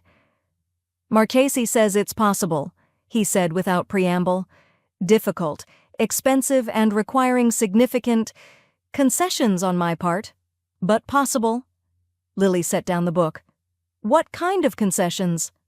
The kind where I sacrifice pieces of my organization to protect you. Operations I've built over years. Leverage I've cultivated. People who will see this as weakness and move against me. He moved to the window, his back to her. The kind where I fundamentally change what I am. Or become what you could be. You make it sound noble. It's not. It's survival. He turned to face her. But there's a complication. The FBI wants to interview you. Agent Reyes has been pushing Mia for information, and she's starting to crack under pressure. We need to control the narrative before it controls us. Lily's stomach tightened. What does that mean? It means you need to surface. Carefully, strategically, make contact, prove you're alive and well, give them just enough to satisfy their concerns without revealing anything that could be used against me, against us. You want me to meet with the FBI? I want you to handle the FBI the way you handled that vault, with precision and intelligence. His dark eyes held hers. Marchese has outlined what you can and can't say legally. But ultimately, you'll be in a room with a federal agent who wants to use you to destroy me. I need to know you can handle that. You're asking if you can trust me. I'm asking if you can protect yourself while protecting us both. Lily stood, moving closer to him. What happened to I make decisions for you? To controlling everything? That was before you gave me an ultimatum that forced me to acknowledge you're not someone I can control. A ghost of a smile crossed his lips. You wanted to be a partner. This is what partnership looks like. Trust, risk, the terrifying possibility that you'll make choices I can't predict. And if I make the wrong choice, then we both pay the price. The weight of that settled over her. This wasn't just about her freedom anymore. It was about his entire organization, his future, possibly his life. When? She asked. Today. Marchese has arranged for you to retrieve research notes from your university lab. Agent Reyes will be there. He's been watching the location, waiting for you to surface. Serafino's jaw tightened. You'll have 2 hours. If you're not back by then, I'm coming for you. With guns blazing? If necessary. That would somewhat defeat the purpose of handling this legitimately. Lily. His voice was serious now, all trace of humor gone. If they try to hold you, if they threaten you, if you feel unsafe for even a moment, you call me. Immediately. I don't care about consequences or exposure. I will get you out. The fierce protectiveness in his voice made something warm unfurl in her chest. I'll be fine. You don't know that. Neither do you, but you're trusting me anyway. She reached out, her hand finding his. That's what makes this different from captivity. His fingers closed around hers, holding on like she was the only solid thing in a tilting world. The university felt like visiting a past life. Lily walked through familiar hallways wearing clothes that cost more than a semester's tuition, accompanied by Matteo, who waited in the car with instructions to observe and report any federal presence. She had 2 hours, a burner phone in her pocket, and a recording device that Marchese had assured her was completely legal as long as she was party to the conversation. The conservation lab was exactly as she'd left it, slightly chaotic, smelling of old paper and preservation chemicals, her workspace still cluttered with the manuscript she'd been restoring before her life had imploded. She'd been there for maybe 10 minutes, actually collecting notes because the cover story needed to be legitimate, when she heard footsteps in the hallway. Agent Reyes was younger than she'd expected, mid-30s, sharp suit, tired eyes that suggested he'd been working this case hard. He appeared in the doorway with the casual confidence of someone who had every legal right to be there. Lily Summers, he said, not a question. I'm Special Agent Marco Reyes, FBI. I'd like to talk to you about your recent whereabouts. Lily's heart hammered, but she kept her voice steady. I'm sorry, do I need to talk to you? Am I under arrest? No, but your friend Mia Chen filed a missing person report. We've been concerned about you. As you can see, I'm not missing. I've been working a private consulting contract in Europe. I sent Mia several texts explaining the situation. texts that were uncharacteristically brief. Reyes stepped into the lab, his eyes scanning the space with professional assessment. Mia says they didn't sound like you, that you would never take a position without telling her in detail, that something felt wrong. Mia worries. It's sweet but unnecessary. Is it? He moved closer, his voice softening into something that might have been concern. Because from where I'm standing, a young woman with no criminal connections suddenly disappears, sends suspicious texts, and then reappears looking, forgive me, significantly more expensive than a graduate student stipend would allow. Lily glanced down at her clothes, cashmere and designer labels she couldn't have afforded in a lifetime. The consulting position paid well. What company? I signed an NDA, very strict confidentiality agreements. Convenient. Reyes pulled out his phone, showed her a photo. This was taken 4 nights ago at a charity gala in the city. That's you, isn't it? With Serafino Greco. The photo showed them on the dance floor, his hand on her waist, her face tilted up toward his. It was intimate, undeniable, and completely incriminating. I attended a social function, Lily said carefully. That's not illegal. Serafino Greco is a person of interest in multiple federal investigations, organized crime, money laundering, racketeering. He's not someone an innocent graduate student accidentally meets at a party. Maybe I'm not as innocent as you think. Reyes's expression sharpened. Are you telling me you're involved in criminal activity? I'm telling you that my personal life is none of your business, unless you're charging me with something. Lily met his eyes. Am I being charged with anything, Agent Reyes? Not yet. But if you're being coerced, if Greco has threatened you or forced you into any situation against your will, we can protect you. I don't need protection. The words came out fiercer than she intended. I made choices. Maybe they're not choices you'd make, but they're mine. I'm an adult, I'm not in danger, and I haven't committed any crimes. You're sure about that? Reyes leaned against her workstation. Because associating with known criminals, failing to report crimes you may have witnessed, lying to federal agents, those are all things that could become charges very quickly. Lily felt a flash of genuine anger. Is that a threat? It's a reality check. His voice softened again. Lily, I've seen this pattern before. Women who get involved with men like Greco. They think it's exciting, romantic, different from their normal lives, and then one day they're in too deep. They're complicit in things they never imagined, and they can't get out. I don't want that to happen to you. That's very touching, but you don't know anything about my situation. Then explain it to me. Lily took a breath, channeling every lesson Marchese had drilled into her. I'm a private citizen. I'm not under arrest. I haven't been subpoenaed, and unless you have a warrant or are charging me with something specific, this conversation is voluntary, which means I can end it whenever I want. Reyes's expression tightened. You've been coached. I've been educated. There's a difference. She pulled out her phone, showed him the recording app that had been running since he entered. I'm also documenting this conversation, which is completely legal in this state since I'm a party to it. So unless you want your threats and intimidation tactics on record, I suggest you make your actual questions very clear. For the first time, Reyes looked uncertain. This isn't how innocent people behave. This is how people who understand their rights behave. Lily moved toward the door. Now, I have work to do. If you want to speak to me again, you can contact my attorney, Antonio Marchese. I'm sure you know the name. She walked out before he could respond. Her legs shaking but her pace steady.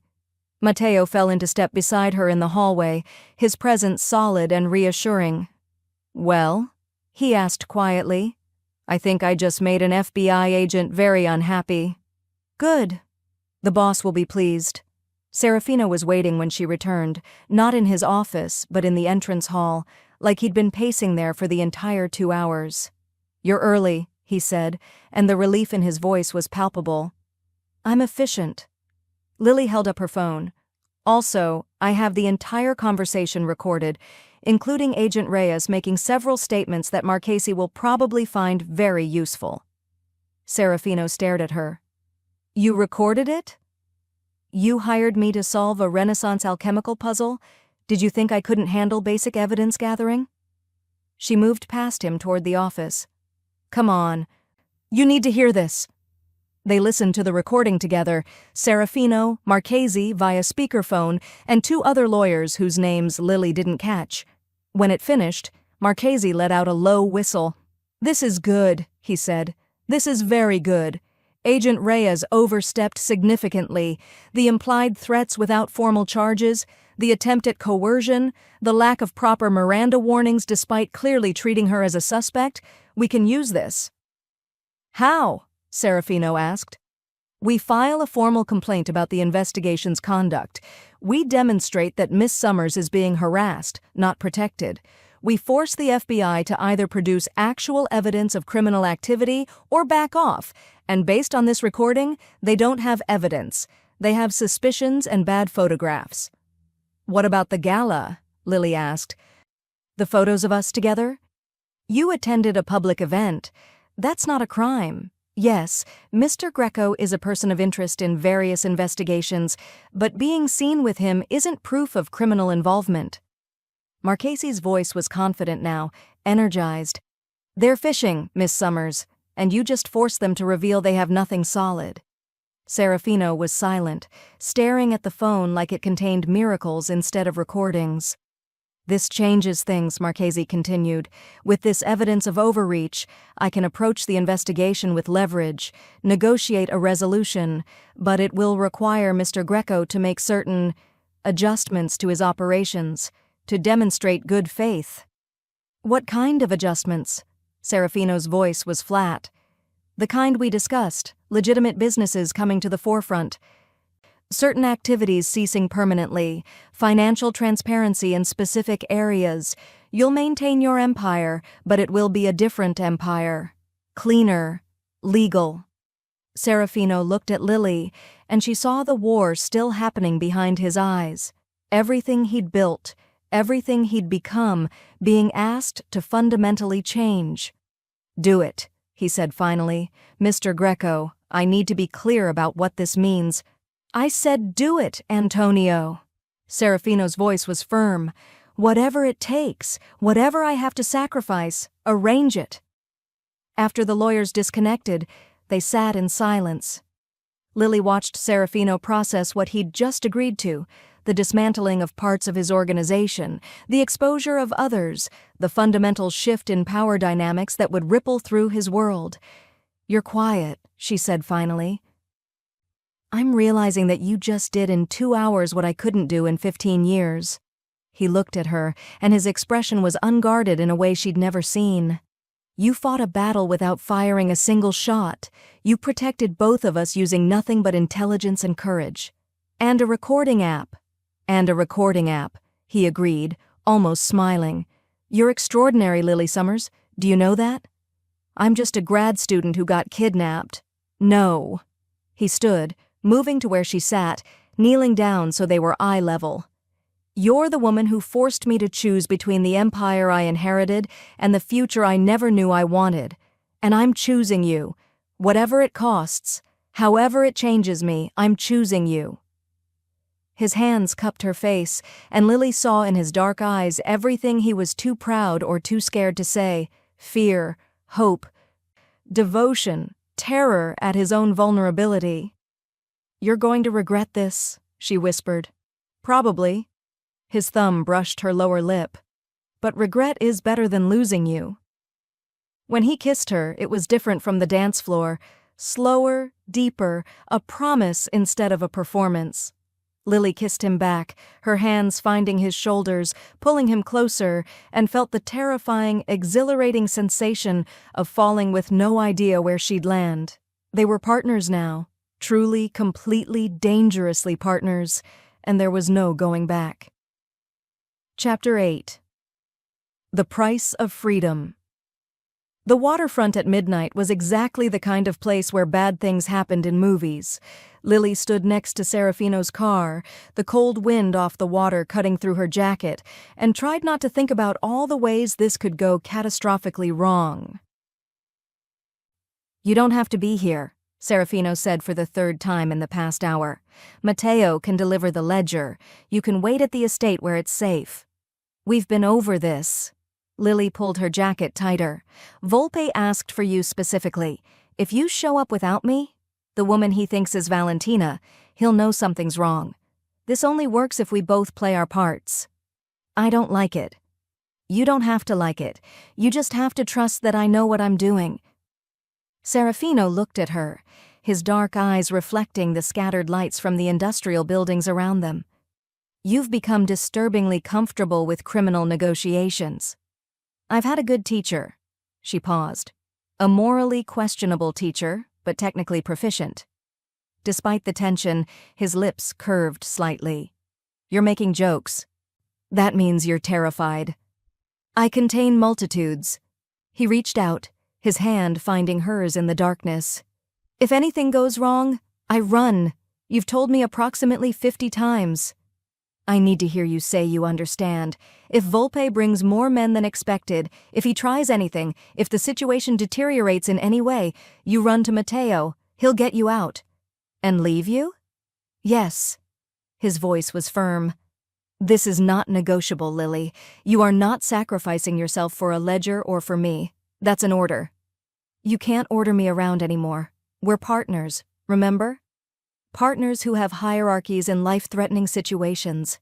His hand tightened on hers. "Promise me." Lily looked at their joined hands, then back up at his face, at the fear he was trying so hard to control. "I promise, but only if you promise the same. No heroics. No unnecessary risks. We do this smart, not brave." "Agreed." Headlights appeared in the distance, moving slowly along the waterfront road. Serafino's entire body tensed, his free hand moving subtly toward the weapon she knew he carried. "That's them," he said quietly. "Stay behind me. Let me handle the initial exchange." The car, a black SUV that looked like every villain's vehicle in every crime movie, pulled to a stop 20 feet away. The engine cut off. For a long moment, nothing happened. Then the doors opened. Marco Volpe emerged first, and Lily recognized him from the intelligence photos Serafino had shown her. Mid-40s, expensively dressed, with the kind of face that might have been handsome if it wasn't currently twisted with barely controlled fury. 3 men flanked him, large, armed, professional.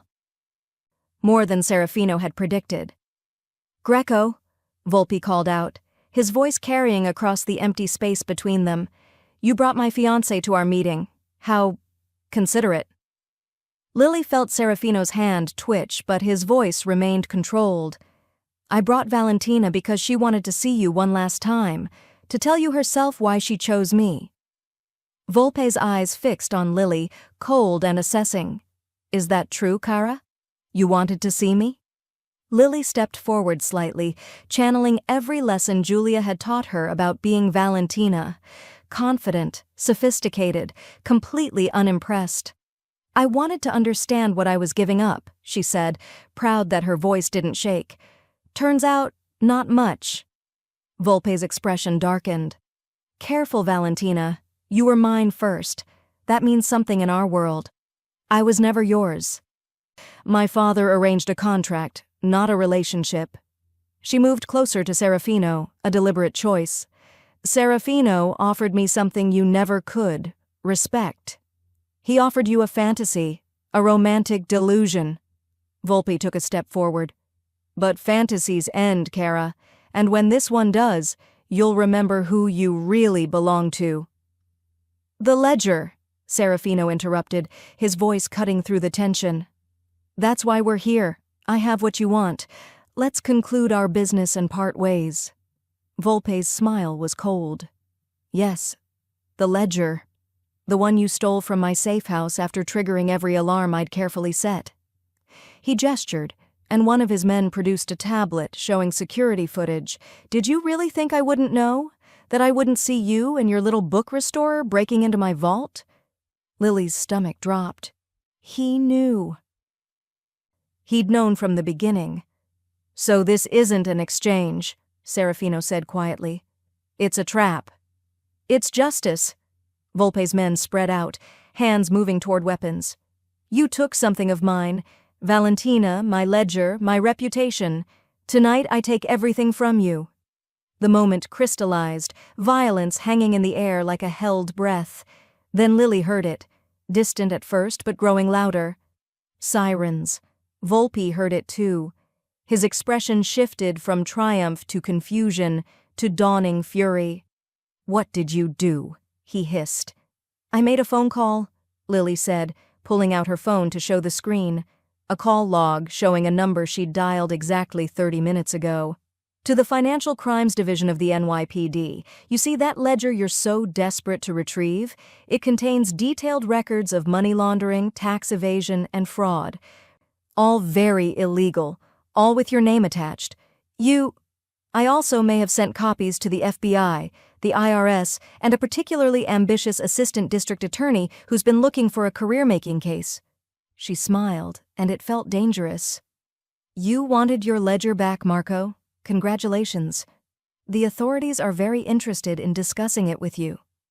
Police cars flooded the waterfront, lights strobing red and blue across the pavement. Volpe's men froze, caught between fight and flight, ultimately choosing neither as officers emerged with weapons drawn. Marco Volpe, a voice called through a megaphone. You're under arrest. Put your hands where we can see them. Volpe stared at Lily with pure hatred. You think this changes anything? You think legal charges stop men like me? No, Lily said. But they slow you down long enough for the rest to catch up. Your associates, your partners, everyone who's been waiting for you to show weakness. They'll see you in handcuffs and realize you're not untouchable anymore. Serafino's hand found her back, steady and grounding. Officers moved in, and Volpe's men surrendered without resistance. Volpe himself was last, allowing the handcuffs with the kind of cold dignity that suggested he was already planning his next move. As they led him away, he looked back at Lily. You're not Valentina, he said quietly. I don't know who you are, but you're not her. And when I get out, you won't, Lily interrupted. That ledger is remarkably detailed.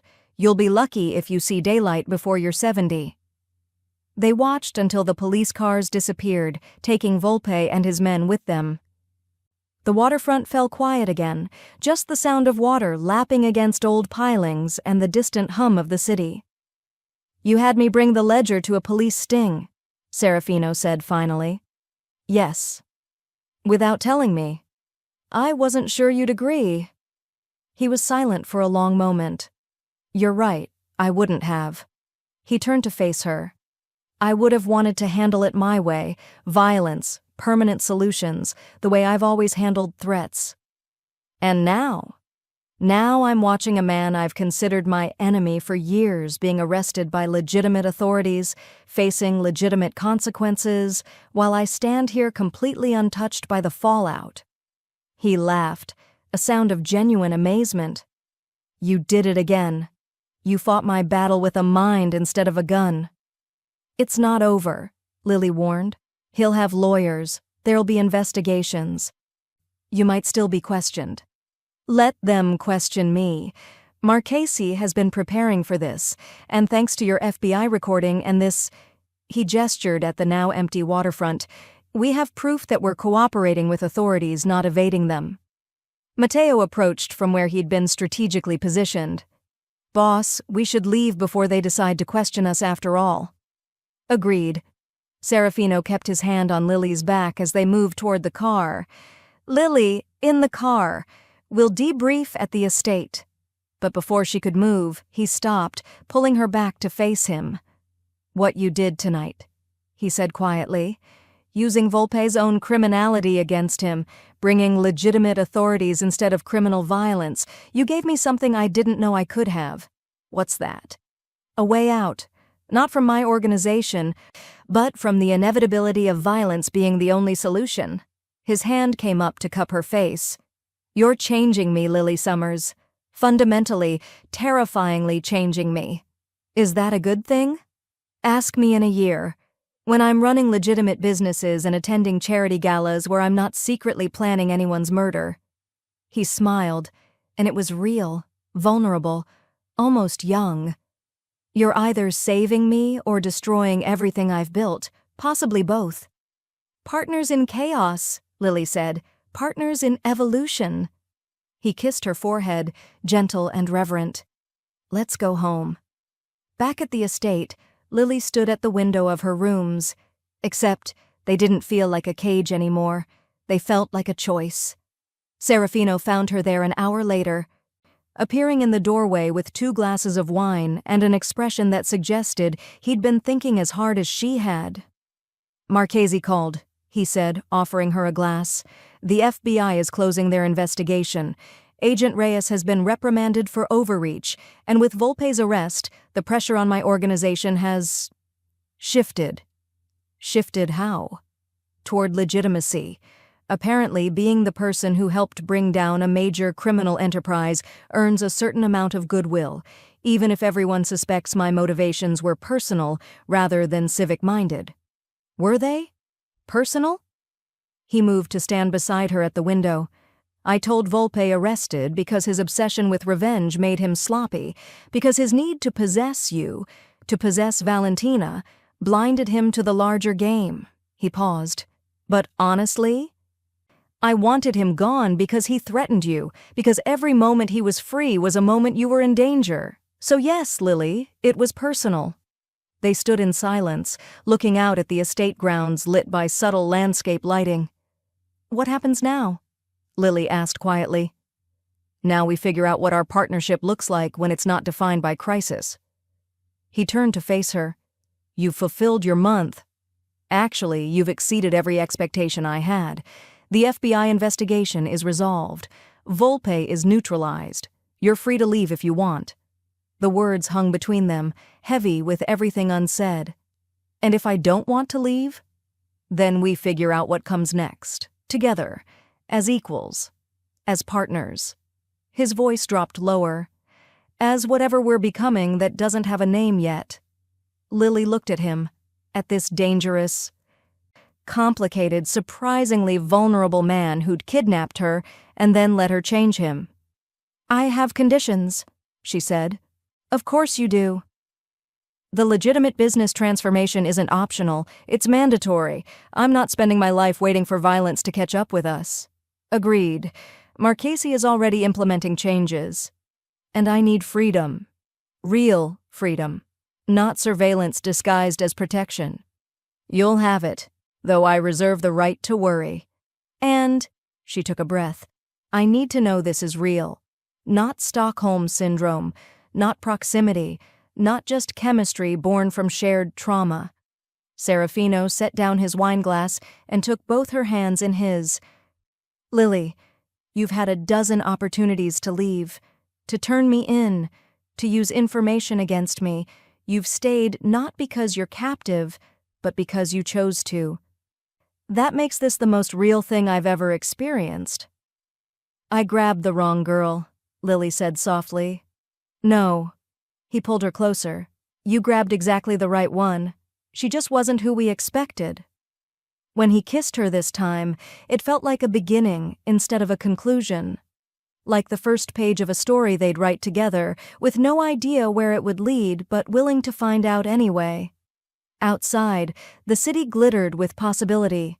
Inside, 2 people who shouldn't have worked found a way to make partnership from chaos, love from coercion, and future from impossible odds.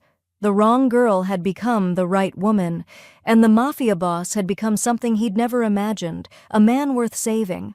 Lily stood in the transformed warehouse that now housed the Greco-Cultural Heritage Foundation, 4 floors of meticulously restored space in a rapidly gentrifying neighborhood.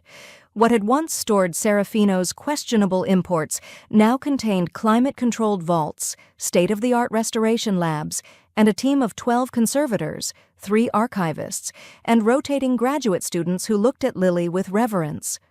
As Dr. Summers, she had become everything she'd dreamed of academically and more. When graduate student Maya approached nervously about a damaged 16th century herbal, Lily didn't just approve the restoration, she invited Maya to lead the project. "Someone gave me a chance once when I was a terrified grad student," Lily explained. "I'm just paying it forward." Serafino, watching from her office doorway in his perfectly tailored suit, observed, "You're good at this. The mentoring, the leadership, all the things you claimed you'd be terrible at." Over 2 years, he had carefully cultivated a new reputation as a reformed businessman focused on cultural preservation, though the truth remained more complicated. He brought news from the board meeting, funding secured for expansion, and more significantly, the Metropolitan Museum wanted to partner with them, specifically requesting Lily as lead conservator. Her former employer, who probably still had AWOL grad student next to her name, now recognized her as one of the premier manuscript conservators in the country. "That's everything I ever wanted academically," Lily said, stunned. "You've built something extraordinary here," Serafino replied. "This is your empire." "Our empire," she corrected. "Partnership, remember?" They had fallen into rhythms over 2 years, patterns that felt almost domestic despite their strange beginning. Lily kept her city apartment for appearances, but spent most nights at the estate. They built something that increasingly looked like a life. That evening, Serafino took her to the foundation's main vault, dismissing even security. In the climate-controlled basement, surrounded by their most valuable acquisitions, he led her to his personal collection and pulled out a familiar leather-bound volume. Volpe's ledger. "You kept it," Lily said. "I restored it," he replied, showing her the professionally conserved pages. With Marchese's help, it had become evidence that put Volpe away for 23 years. "I thought it should be preserved. As a reminder of where we started, of the chaos that brought us together, and of what we built from that chaos." He pulled out a small box. "Before you panic," he said, vulnerability evident in his voice, "I need to say something. 2 years ago, I kidnapped you because my men grabbed the wrong girl. I kept you because I was arrogant enough to think I could control the situation. You spent 2 years proving that control was an illusion. You changed me. Fundamentally, permanently. You forced me to evolve or lose you, and I chose evolution because losing you was unthinkable."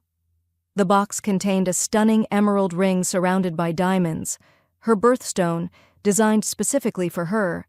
But then he pulled out something else, a key on a silver chain. "This is the real proposal," he said, holding up the master key to the vault. "Equal access, equal authority, equal partnership in every sense. I'm not asking you to belong to me, Lily. I'm asking you to build a life with me where we belong to each other, entirely, completely, on terms we define together." Through tears, Lily took the key. "You made me cry with a vault key. That's very on-brand for us." She accepted without hesitation. "We've moved past problematic beginnings into something real, something chosen, something worth keeping." 6 months later, they married in the estate's garden on a perfect spring morning. Mia stood as maid of honor with a knowing smile. Matteo served as best man, nearly silent but possibly approving.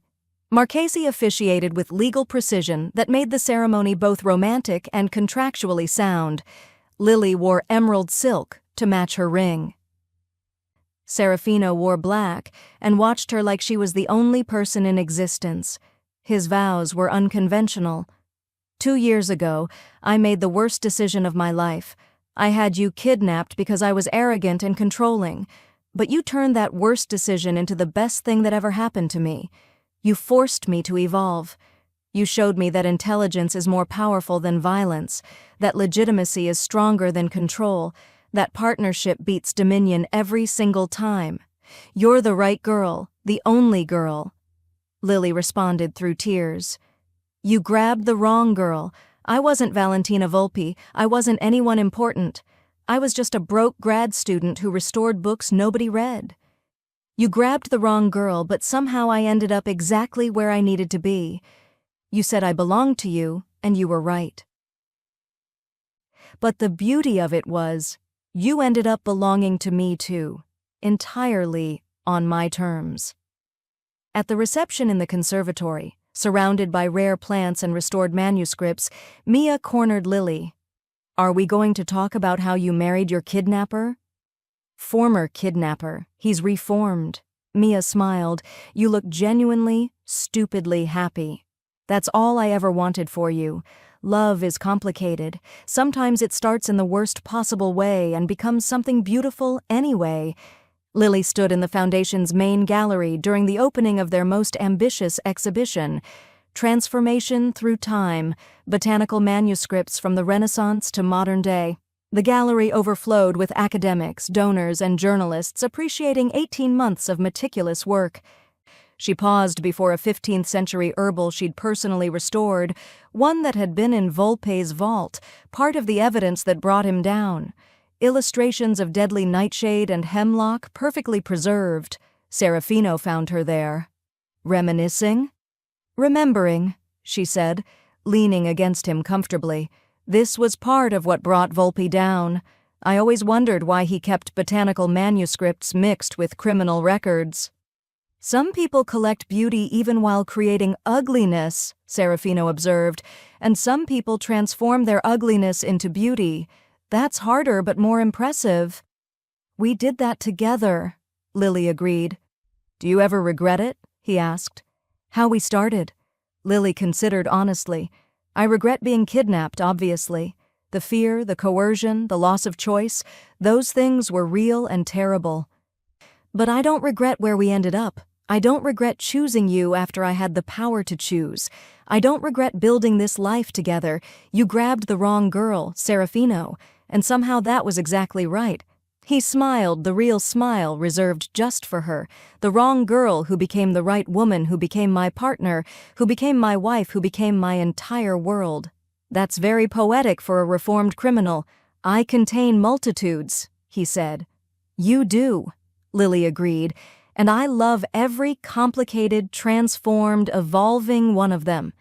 They stood together watching their guests appreciate what they'd built, the internationally recognized foundation, the legitimacy they'd fought for, proof that even the worst beginnings could transform into beautiful endings with enough bravery and willingness to evolve together. The Mafia boss had become a philanthropist, the kidnapped girl had become a renowned scholar, the coercion had become partnership, the cage had become a home, and the wrong girl had become the only girl, the one who forced a dangerous man to become someone worth loving, and who loved him anyway, entirely on her own terms. It wasn't the love story anyone would have predicted, but it was theirs, and that made it perfect. If you want more stories that make you feel something, stories filled with romance, tension, and unforgettable twists, then subscribe to Bella's Romance Stories.